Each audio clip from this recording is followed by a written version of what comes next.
പാകിസ്ഥാനിൽ നിന്ന് ഡ്രോണിലൂടെ ആയുധങ്ങൾ കടത്തി ഇന്ത്യയിൽ രാസാക്രമണത്തിനായി തയ്യാറെടുത്ത ഭീകരസംഘം പിടിയിലായി. ഗുജറാത്ത് ആന്റി ടെററിസം സ്ക്വാഡ് വെളിപ്പെടുത്തിയ ഈ സംഭവത്തിൽ ഇന്ത്യയിലെ ആഭ്യന്തര സുരക്ഷയെ നടുക്കിയ ഒരു ന്യൂസാണ് പുറത്തു വന്നിരിക്കുന്നത്. പാകിസ്ഥാനിലൂടെ ഡ്രോൺ ഉപയോഗിച്ച് ആയുധങ്ങൾ കടത്തിയെത്തിക്കുകയും രാസായുധ ആക്രമണത്തിനുള്ള തയ്യാറെടുപ്പുകൾ നടത്തുകയും ചെയ്ത രാജ്യാന്തര ബന്ധങ്ങളുള്ള ഭീകര ശൃംഖലയാണ് പിടികൂടിയത്. നവംബർ 7 ഗുജറാത്തിലെ അഡ്ലാജ് ടോൾ പ്ലാസയ്ക്കരികിൽ നിന്ന് പിടിയിലായ ഹൈദരാബാദിൽ നിന്നുള്ള 35-കാരനായ ഡോക്ടർ അഹമ്മദ് മുഹിയുദ്ദീൻ സയീദ്, അതുപോലെ ഇയാൾ ചൈനയിൽ നിന്നും MBBS നേടിയ ഇയാളുടെ കാറിൽ നിന്ന് 2 ഗ്ലോക്ക് പിസ്റ്റളുകളും ഒരു ബെരട്ട പിസ്റ്റൾ, 30 കാർട്രിഡ്ജുകൾ, 4 ലിറ്റർ കാസ്റ്റർ ഓയിൽ എന്നിവയും ATS പിടിച്ചെടുത്തു. പിന്നീട് ഉത്തർപ്രദേശിലെ ഷംലി സ്വദേശിയായ ആസാദ് സുലൈമാൻ ഷെയ്ഖിനെയും ലഖിംപൂർ ഖേരിയിലെ മുഹമ്മദ് സുഹൈൽ സലീം ഖാനെയും ബനാസ്കാന്ത ജില്ലയിൽ നിന്ന്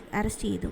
അന്വേഷണത്തിൽ ഇവർ പാകിസ്ഥാനിൽ നിന്നുള്ള ആയുധങ്ങൾ ഡ്രോൺ വഴി സ്വീകരിച്ചതും ലക്നൗ, ഡൽഹി, അഹമ്മദാബാദ് എന്നിവിടങ്ങളിലെ RSS ഓഫീസുകൾ ഉൾപ്പെടെ നിരവധി സ്ഥലങ്ങളിൽ റിക്കോണസൻസ് നടത്തിയതായും വെളിപ്പെട്ടു. പ്രധാന പ്രതിയായ ഡോക്ടർ സയീദ് അഫ്ഗാനിസ്ഥാനിലെ ഇസ്ലാമിക് സ്റ്റേറ്റ് ഖൊറാസൻ പ്രോവിൻസ് ബന്ധമുള്ള അബു ഖദീജ എന്ന ഹാൻഡ്ലറുമായി ബന്ധത്തിലായിരുന്നുവെന്നും കാസ്റ്റർ വിത്തുകളിൽ നിന്ന് അതീവ വിഷമുള്ള റെസിൻ രാസവസ്തു തയ്യാറാക്കാനുള്ള ശ്രമത്തിലായിരുന്നുവെന്നും ATS വ്യക്തമാക്കി. ആയുധം കടത്തൽ, രാജ്യദ്രോഹം, അനധികൃത പ്രവർത്തനങ്ങൾ അണ്ടർ UAPA തുടങ്ങിയ നിരവധി നിയമങ്ങൾ പ്രകാരം കേസുകൾ രജിസ്റ്റർ ചെയ്തു. ഈ കേസ് ഇന്ത്യയുടെ സുരക്ഷാ ഘടനയിൽ പുതിയ വെല്ലുവിളികൾ ഉയർത്തുന്ന ഒന്നാണ്. അതായത് വിദ്യാഭ്യാസത്തിലൂടെ തീവ്രവാദത്തിന്റെ ആ ഒരു കണക്ഷൻസ് ഇല്ലാതാക്കാം എന്ന് പറയുന്നത് വെറും ഫോൾസ് ആർഗ്യുമെന്റ് ആണെന്ന് ഈ ഒരു വാർത്ത തെളിയിക്കുന്നു.